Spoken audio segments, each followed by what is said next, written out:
Fellow Falcoholics, what is up? Welcome to another episode of the Dirty Birds and Brews podcast. I'm your host, Kevin Knight at Falcoholic Kevin, here to bring you my not final thoughts, but close to final thoughts as we're sort of wrapping up grading, especially on the first round guys. I'm pretty comfortable with how I'm stacking the first round guys, the targets for the Falcons with their first round pick at pick 15. So that's going to be the topic of today's show, where we're going to go into my top 10 draft targets for the Falcons with pick 15. Just going over the guys that I personally have circled at that spot and trying to be like somewhat realistic about it. Who's going to be there? Like, I'm not going to talk about Abdul Carter or something or anything like that.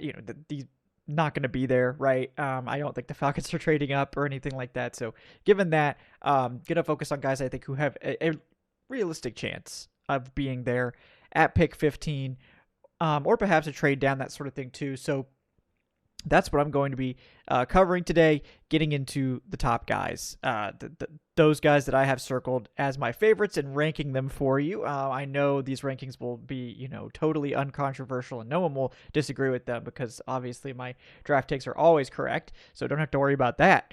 No, but I'm sure there'll be a lot of debate about it. I'd love to hear from you guys who are your top 10 sort of targets for this team at this point, but please do comment with that on YouTube. We'd love to hear your guys' boards as well. And I'll be including other things like the possibility of a trade as a target. Is that something that is high on my list of priorities for the Falcons? If you've watched this show at all over the past month, I think you know my thoughts on that, but I will cover that too.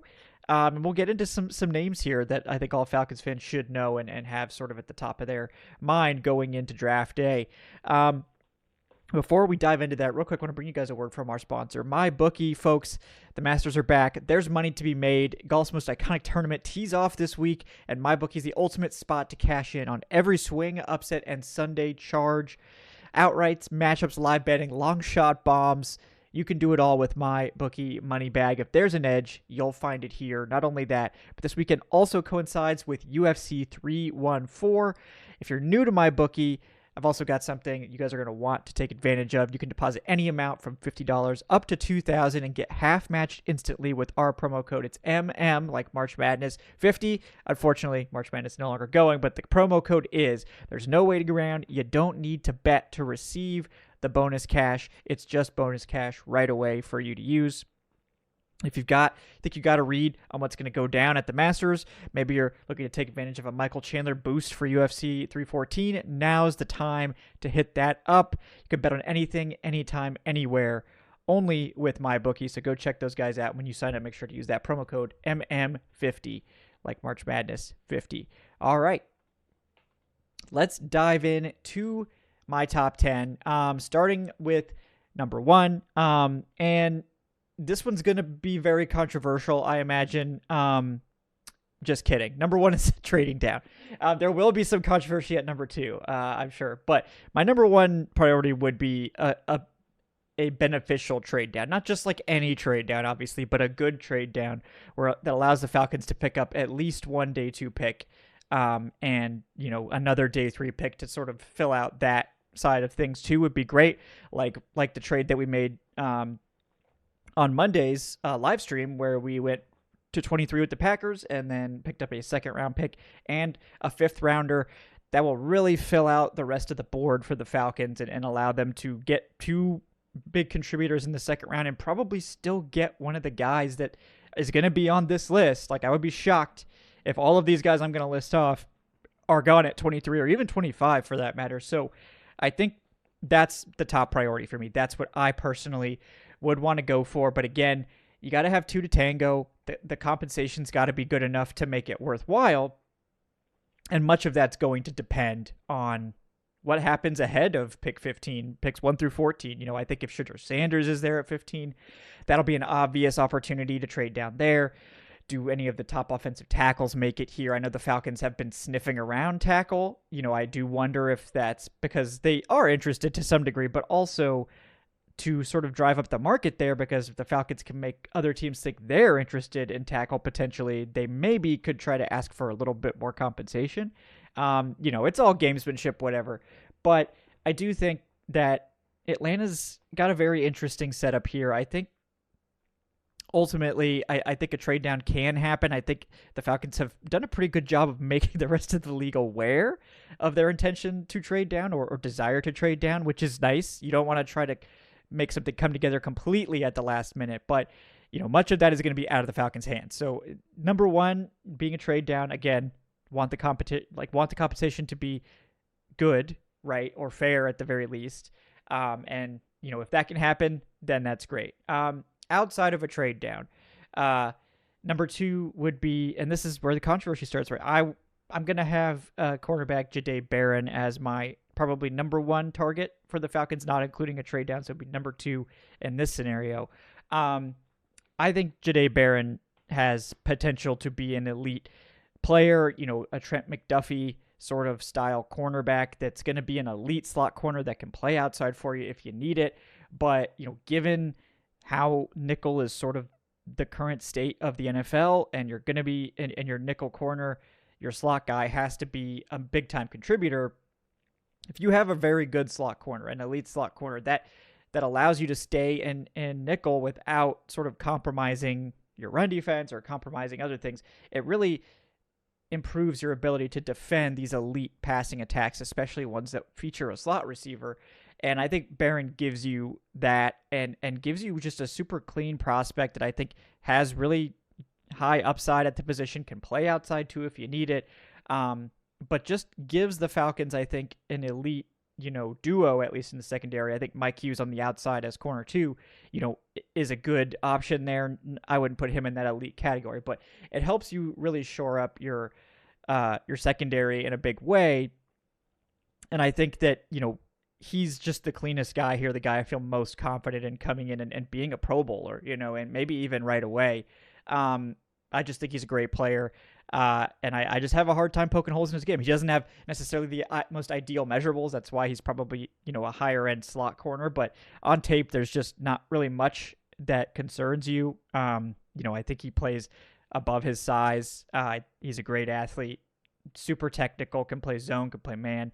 He basically opens up your secondary in a big way, and just eliminates a big, I think, weakness last year, which was the slot cornerback position. And, maybe the scheme changes will help some of that. Like if the Falcons go back to more man-heavy coverage, that will help D'Alford a lot in the slot. But, I think the Falcons are likely to bring in competition here, and I think that Jade Baron is just a slam dunk pick. And if he, I don't even know if he's going to make it this far.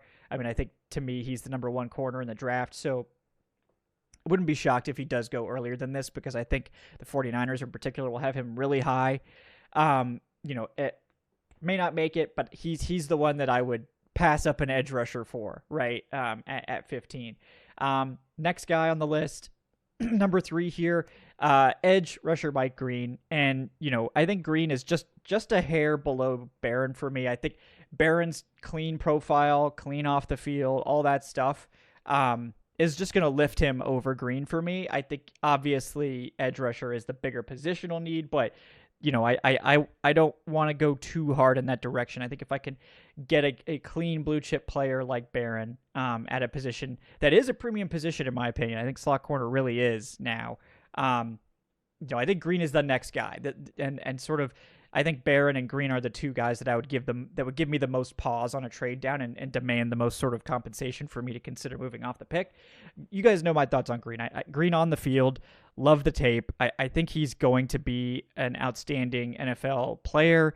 I think he's a much better run defender than people give him credit for. He won't be as impactful there as he was in college, where he was like a one-man wrecking crew at Marshall, because the NFL size is just going to make it a lot harder for him to have that level of success. But I think he'll be a good run defender, an impactful player still, even if it's not like dominant like it was at Marshall. But as a pass rusher, there's just, other than the lack of ideal length, I think Mike Green checks a lot of boxes. He's got power. He's got speed. He's a great athlete. He can win in multiple different ways. He can, he shows off some good hand usage, and I think he can get even better there, significantly better even, and really raise his ceiling. And I think this is a 3-down, potentially Pro Bowl caliber pass rusher on the outside. The Falcons haven't had that guy in so long. I think they need to get that guy, and I think Green would be the one that I have circled at 15, and he's one of the guys I would be hoping. Him and Baron, I think, are the two guys that I would absolutely have at the top of the list there. And given what we know about Baron, likely to go earlier in this draft, I think Green is probably close to the most likely guy to end up a Falcon with the number 4 guy that we're going to have here. So moving on to that number 4 guy, this one also won't be a surprise to most people. I've got safety defensive back Malachi Starks from Georgia. Get some Georgia love in here, but I think again Malachi Starks is also one of the cleaner players. His tape this year, playing a lot of slot, wasn't as great as last year, but you can just see it when you watch Starks. Even just watching him work out, he is a special athlete. He has position flexibility in the secondary. I think Starks coming in here would give Atlanta, they could kind of plug him in wherever they need help the most, whether that's in the slot as more of a slot defender or at safety. I think, Malachi Starks can do all the stuff that Jesse Bates can do. He can play in the box. He can play single high. He can play two high, and he can go up and play the slot, against certain matchups or just in general if that's what the Falcons end up needing. So Starks just fills so many needs on the back end and is just such a high-end talent. I definitely have him super high on my list. And I think that ultimately, Starks could end up being one of the best players in this draft, and safeties just fall. We know that. On Monday's live stream mock draft, Starks did fall to 23. I wouldn't bank on that happening personally, but he did fall. And so if the Falcons trade back, Starks could be someone that they're just hoping falls to them, given, that safety just falls. It just happens. It's a position that doesn't get the respect I think it deserves. But the Falcons clearly value safety a lot. That they went out and signed Justin Simmons to a expensive 1-year deal alongside Jesse Bates, who they're paying some of the most money of any safety in the NFL for. I think getting an elite safety duo is high on the list of things that this regime wants to do, and Starks would give them that, as well as giving them the opportunity, the option basically to play him in the slot if needed. But I think ultimately Starks is your number 2 safety until Jesse Bates retires or moves on or what have you, and then he'll eventually be your number 1 safety just because of Jesse Bates' presence. At some point, he may even sort of overtake Bates, given their career timelines. But love Starks, would be super happy to have him here in Atlanta. So he's number 4 on my list right now. Then we've got at number 5. This one might surprise some people too. But I love this player, and that's defensive tackle Kenneth Grant. I view him as an elite nose tackle prospect. I don't think of him in the rarefied air that we had Vita Vea in when he came out, and that Vea is just like a one-of-one athlete with size and pass rushing chops that it's not something I think we've seen before or are likely to see again anytime soon, along with the level of polish that Vea had too. I think Grant's a step below that. He reminds me more of like Dontari Poe, but maybe a little bit more run-oriented, but sort of that like top 20 level nose tackle like Dontari Poe was, where you're still thinking of this guy as a potentially elite run-stuffing presence in the middle of your defense alongside pass rush ability that can be pretty good and can overwhelm centers if this guy ends up getting a one-on-one, or he's just going to be there to dominate and take the double teams for you, where he could still push the pocket, but he's opening up a lot for your other guys because he's just so large, he can't really be single blocked by the center anymore. So I think Grant's also a very good prospect. You're definitely looking for more pass rush from him and hoping that he continues to grow there. But he's a great athlete. I think he plays well. I think he's got a lot to offer you on early downs. Obviously, I think he would be the biggest way to upgrade Atlanta's like run defense, just immediately plug him in.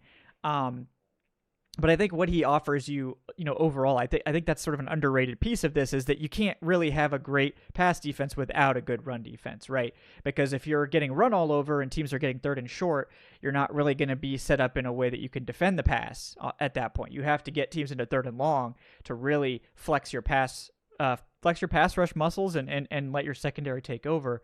So you need to at least be a decent run defense. Like, you can't just be terrible, right?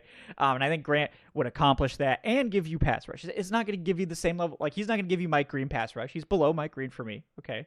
but he will give you some, and I think his presence will unlock other guys, especially if you need him to play on third downs, which may not have all the time, but having a guy like a nose tackle that can rush the passer makes your third and short defense, like third and less than 4 or whatever, like makes it a lot better because you can still have your run stuffing nose tackle out there who's going to be able to plug up the middle and make it hard to run the football, but he's not a negative as a pass rusher, right? Maybe he's not your best or your second best pass rusher, but maybe he's your third best interior pass rusher, and you're perfectly happy having him out there because of what he brings you against the run. And I think that's very valuable in the modern NFL.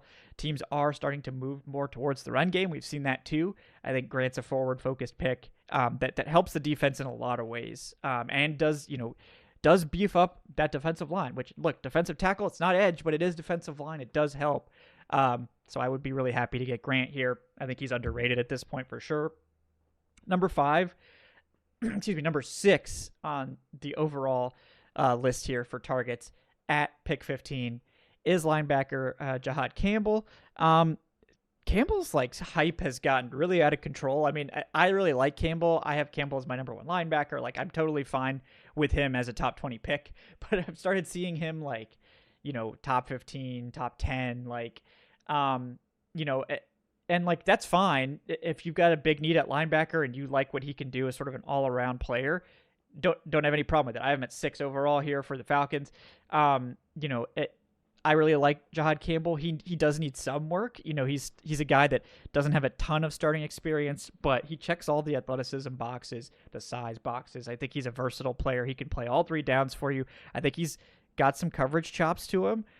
He's obviously a really impactful pass rusher, so you love to see that. I just have him a hair behind those other guys in a trade down, just because I think this is taking an off-ball linebacker in the top 15 is a luxury. And I respect, the linebacker position more than most, but I think that is quite a luxury. So that's why I have him lower. It's not about his talent necessarily. It's more about, I just think those other positions and those players are just going to be higher on my board. After Campbell, because I think he is actually a good value at 15 if he falls and those other guys higher on the list are gone. Then you get to sort of my third tier edge rushers, because Carter's sort of by himself, and then I think Green is in a tier by himself as well.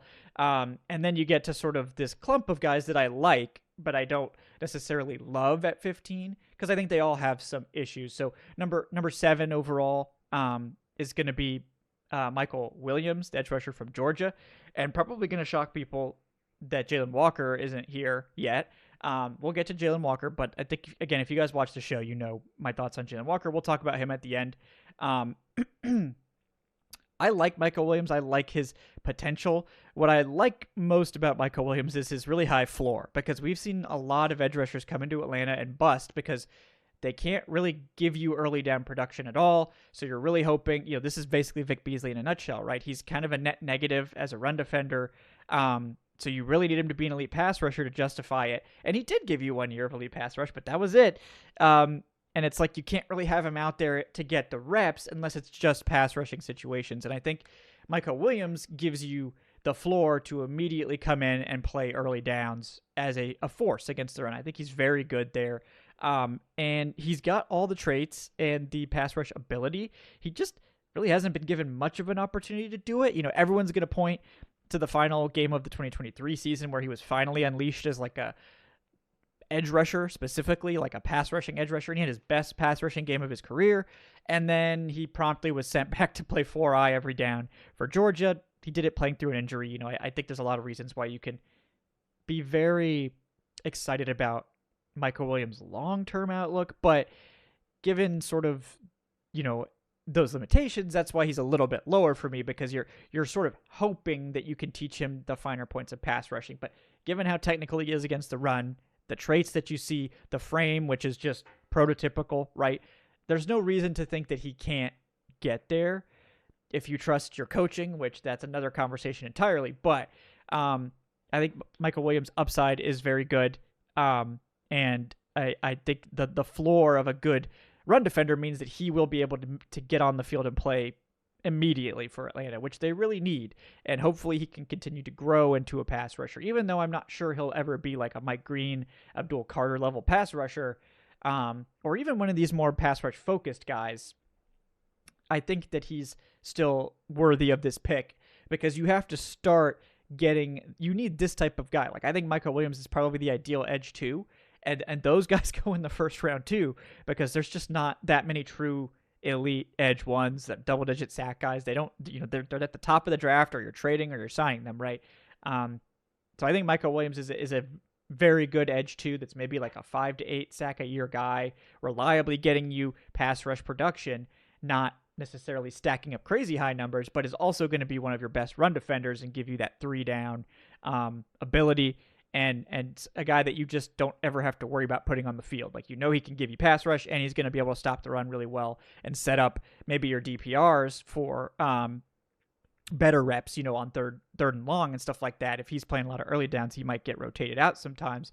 For guys like Ebiketie, who I think would really benefit from being able to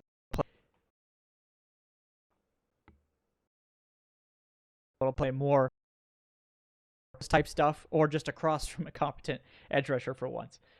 Moving on to number 8 on my board, another edge rusher. We're going with James Pierce Jr. from Tennessee, who has kind of fallen. And part of that, I think, is just James Pierce Jr.'s tape is kind of weird. He's a very good pass rusher, right? I mean, like it's obvious. He's frenetic. He finds ways to get it done. He kind of has a non-traditional style, and that I think he's extremely explosive, right? Just crazy straight line explosiveness. He doesn't really bend though, and he has that sort of body type that would lead you to believe that he's more of a bender, but he's kind of a straight line speed power rusher. But I think that is actually okay for him because he has unlocked his strength more than I think a lot of people were really, really worried, I think, after 2023, where he was a good pass rusher, but the run defense was kind of scary. This year, he improved a lot as a run defender. You could tell he committed to the strength. I think he improved his weight. The build is good. The athleticism is good. He doesn't have the bend, but because he has the strength to back it up and he can play the run, which, some of these guys can't, right? These guys lower on the board here. I think James Pierce Jr. is a worthy top 20 pick. I don't think he's for everyone. I think some people will be really concerned about the bend, but we've seen power rushers have a lot of success in the NFL. And I think, and Pierce has that explosive first step. The off-field, rumblings are there. That's why he's a little bit lower on my board, but the tape I think is good. It's a little weird, but it's good. And I was really impressed with his run defense improvement. I think, he was a good enough pass rusher that maybe he could have been like, well, I'm not going to commit to that. I'm a pass rusher, whatever. But he did. I think he put in a lot of effort to become a better run defender and a more well-rounded player. So I do have a lot of faith in his ability to impact rundowns too, even if it's not as good as someone like Michael Williams. But I like James Pierce Jr. I think he's a worthy selection here. Number 9, we're going to go with another cornerback, Will Johnson from Michigan. At this point, we're getting to the guys that I would kind of consider like, I would much rather trade down than go these directions. I don't have a problem with Will Johnson. I think him being a top 15 pick is a little rich at this stage. I think he has long speed concerns. I think he's a zone corner. So I think you're taking a scheme specific corner who I think can be a CB1 in the right scheme, got good size, that sort of thing. I think overall athleticism is good. I think this year kind of showed some more of his weaknesses, and I think he's just not as clean of a corner as I'd want to take to over these other guys on the list, basically. Like, I think I have a few more concerns about his game and his limitations than I do these other guys ahead of him, basically, is the short version here. I do think Will Johnson's a good corner. And I think, if I knew more that the Falcons were just going to be this totally committed zone defense, then I would feel better about that. But taking him kind of forces you into more zone defense if you really want to maximize that pick. Whereas I think the secondary guys I had ahead of him on this list in Jade Baron and Malachi Starks, you're not really penciled in to anything. You can be multiple. You can go back to a man-heavy focus, which I think is best for A.J. Terrell and D. Alford for that matter, and maybe Mike Hughes too. I think it's best if the Falcons go back to playing more man, but we don't know if they will or not. And you obviously can't play man all the time. There's some teams that you're not going to be able to do that against. So I think having the versatility is more important, even though I think Will Johnson is a good player, a guy that probably could be a CB1 in a zone-heavy defense. Not as high on my list, but I think if they're committed to being a zone-heavy defense, which we don't really know yet, I think he would make sense then if you're trying to get a compliment to Terrell. But again, it's like I don't really see the point of paying Terrell all this money to play zone because he's just a much better man corner. So I think the idea is probably that they're going to play more man. Maybe it's going to be a 50-50 split. Maybe there's going to be, some more stuff going on. But, Johnson just kind of limits what you can do there. And maybe he can become better at man, but I think his lack of long speed is going to make man a little bit more dangerous for him. And then going to number 10, I'm just going to mention a few sort of honorable mentions here. Shamar Stewart's the first guy I have on here. He's my official number 10. Shamar Stewart is a scary prospect to draft because the production isn't there. But the prototypical build, the run defense is really good. And he does some things that will help him contribute. And I think he has a relatively high run defense floor. He just can't finish, right? He just doesn't finish plays. He doesn't get stats. He does things that help other people do that. So he does bring you value as an early down defender, but is that worthy of a top 15 pick? I don't think so. I think he's pure projection as a pass rusher. Now, the projection is crazy, and I do think I think Shamar Stewart's going to New Orleans at pick 8, or pick 9. I think personally, this is a New Orleans Saints pass rusher. They don't care if you don't have stats or if you need development. They think they can fix you. And I think this is a guy that would be, somebody that they're hoping could eventually take over for Cam Jordan, right, when he retires, as another huge sort of, inside outside versatile edge rusher. The potential is sky high. I get it. So I if the Falcons are backed into a corner where all these guys are gone and they have to kind of pivot and they can't trade down and all this, I think at least the dart throw makes sense because you're betting on him. Maybe he's got that all pro ceiling that I think most of these other guys starting with Jiad Campbell probably don't really have any all-pro ceiling. So I think you could argue that Shamar Stewart does have that ceiling, so you should go for him. I don't personally get there. That's why he's kind of more of an honorable mention for me, but I could see the idea behind it. And I think he has a higher floor as a run defender than people give him credit for. At this point, I would throw in Jalen Walker too, just because, if a lot of these guys are gone and you're kind of having to pivot, I do think Jalen Walker is interesting. I just don't really think he's really a fit for Atlanta. He's the size of an off-ball linebacker, and but he's an edge rusher, right? I don't know that that's going to translate to the NFL. I know people will go back to Micah Parsons. Micah Parsons is one of one, right?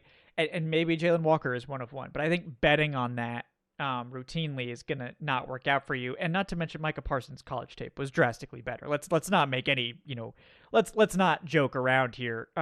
Micah Parsons' tape was singular, right? I mean, incredible stuff. Jalen Walker flashes some incredible stuff. You could tell, on tape his movement skills look good. But again, he didn't test and he measured out very small. He can't, and he's not Nolan Smith, right? A lot of people will be like, oh, well, look at Nolan Smith. He was small and he's okay. Nolan Smith is a rare run defender. That man just has desire in his heart or something to go make tackles and just gets it done. He kind of defies logic and physics in the process. He's really the only guy that size that can do it. And Jalen Walker has shown none of that so far. So you're just really banking on him becoming a total outlier, one of one type of guy, and playing this hybrid off-ball edge role that could work out. But there's just a lot of things that have to go right to justify the cost here. And to me, I think he's a better 20 to 30 pick than a 10 to 20 pick. And he could go top 10, because people are getting googly eyes over the athleticism that we didn't even see test right? He wouldn't even test. So to me, there's too many concerns for me to have him on here. But I think assuming all these other guys are gone, which is not going to happen, right? I mean, yeah, there's no way. But if for some reason it was, then I would, support them taking a chance on a guy like Jalen Walker, if all these other guys were gone. But another guy that I would probably rather take a chance on would be like another defensive tackle. I think like Walter Nolan and Derek Harmon are both really interesting. So again, if you're backed into a corner and you need to go in a different direction, I'd probably rather go for the actual defensive lineman, that I feel better about those guys sort of turning in to something immediately, as opposed to just really kind of hoping for something to happen there. So those are my thoughts. Those are my top 10 targets. Real quick to recap. Number 1 target was a favorable trade down, a good trade down for the Falcons. Number 2, cornerback Jade Baron. Number 3, edge rusher Mike Green. Number 4, safety cornerback Malachi Starks. Number 5, defensive tackle Kenneth Grant. Number 6, linebacker Jiad Campbell. Number 7, edge rusher Michael Williams. Number 8, edge rusher James Pierce Jr. Number 9, cornerback Will Johnson. And then a couple of honorable mentions at number 10, edge rusher Shamar Stewart, linebacker Jalen Walker, and then defensive tackles Walter Nolan and Derek Harmon as sort of like backup options, or maybe trade down options, right, if these guys are gone. But personally, I think that probably the Falcons will only need to go, maybe 5, maybe 6 names down the list. I think more than those 6 guys being off the board is probably pretty unlikely, but I wanted to give you guys some more intel on some of the other top prospects here that I like, and guys that could be in consideration. Notice I didn't have any first-round offensive tackles. Maybe the Falcons could go that route. I just don't personally view it like that, and I wouldn't have those guys. The one tackle that I would consider again is Armand Membou, but he's not going to be there. And if he is, then absolutely, I'm fine with that. So, we'll see. But thanks so much for watching, guys. The Dirty Birds and Brews podcast. If you haven't done so already, like and subscribe. Really helps us out. Tell me your top targets for the Falcons. Leave us a comment. Leave a 5-star review on your podcast platform of choice. If you want to support the show, you can do so on Patreon, patreon.com/FalconHawkLive, or you can join up with the YouTube channel memberships, get the same benefits. But thank you guys so much for hanging out with us. We'll be back early next week for another episode of Tuesday Takes as we get closer and closer to the draft, as well as going to be joined next Wednesday by Eric Robinson to get his final draft takes. A lot of stuff going on as we are now I'm recording this on Thursday, so we're exactly 2 weeks out from the draft. Exciting stuff. And excited to be here with you guys for what will hopefully be a fun draft class. Probably won't be as crazy as last year, but it should be fun, and hoping we can get some extra picks in here too. So until then, guys, thank you for watching. I'm Kevin Knight at Falcon Kevin. Check out thefalconhawk.com. Thanks to MyBookie for sponsoring the show. We'll see you guys next time. Have a great day, folks.